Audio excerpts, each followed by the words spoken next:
shadow work can basically cost you a fuck ton of money in business. If shadow is like, oh, but as long as it's shadow, I can't do the thing. That's wrong.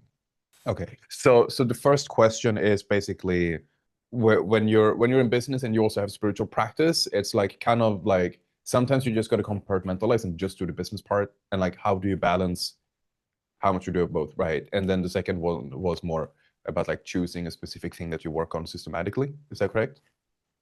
Yeah. Um, yeah, this is a big issue for a lot of people actually that are trying to do both having a spiritual practice and they're doing business. In my personal opinion, this shouldn't be an issue. I think this is to me one of my biggest kind of like pet peeves with people when they do both. Um, as someone who's had um, a decent chunk of experience having staff as well, I can tell you that the single most frustrating experience, almost like anything goes with business, is when you have someone that you've hired and you go, hey, I need this thing resolved now. And the person goes, yep, no problem. And then this is something that should have been taking a day or two, goes a week, and the thing hasn't been done. And you ask what's going on. And they go, yeah, well, I had some shadow come up around it. So I'm working through the shadow first. It's like, that's just not okay. You gotta do the fucking task, shadow or no shadow. Like, that's just the way that it is. Resolve the fucking thing, right? But then afterwards, if you have the space and time, then you'll resolve the shadow, right? So you need to do a little bit of the old school approach to all of this of suck it the fuck up kind of attitude and do the thing.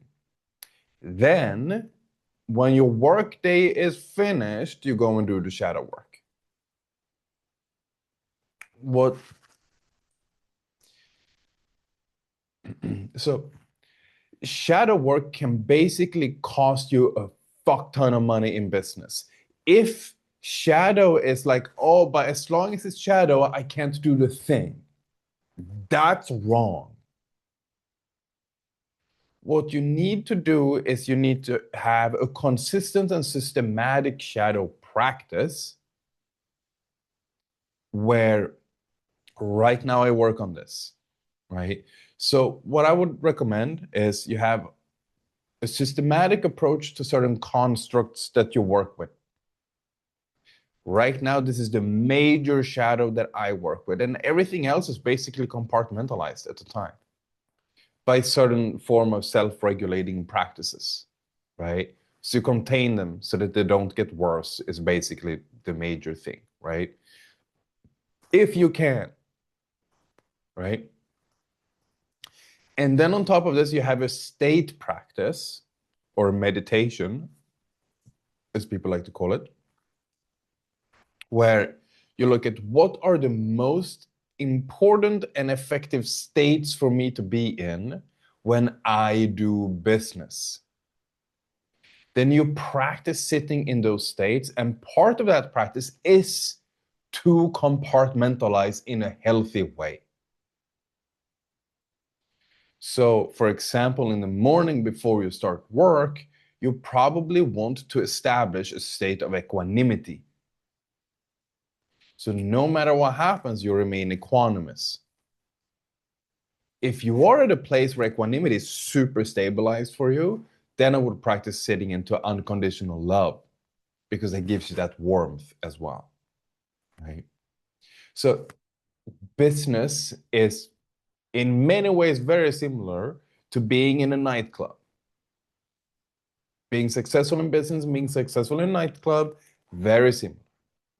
And one of the major things, one of the major patterns, so to speak, is that if you get reactive, if you get tense, right, when there's pressure put on you, if other people are noticing that, like this strong, this tension, this contraction, you're basically going to have much less impact after this. You lose respect, so to speak, right? You have an aura loss, as the kids say these days. We used to call it a DLV back in the day.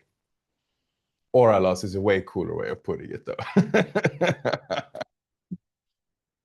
On the flip side, if there's a moment where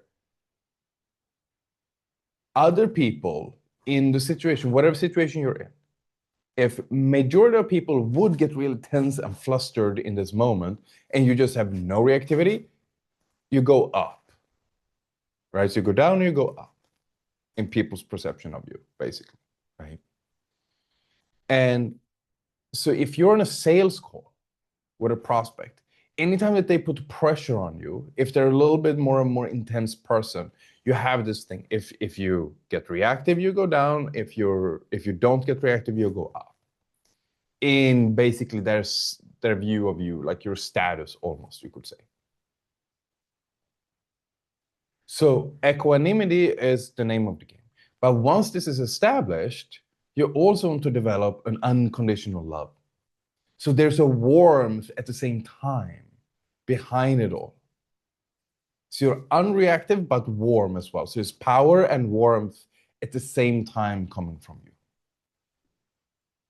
If your success in business is dictated by basically communication skills, like if you do sales, leadership, or coaching of some form, then this just needs to be there.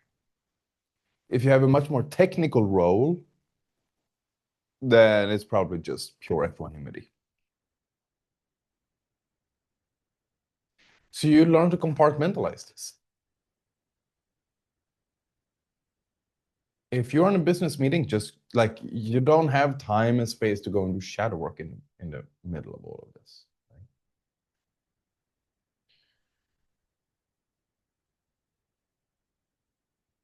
And then with constructs, like you said, yeah, you have one major construct that you work with at the time. But sometimes you can get a little bit stuck. Cool. Then you can switch to another for a while and then come back to what you were working with.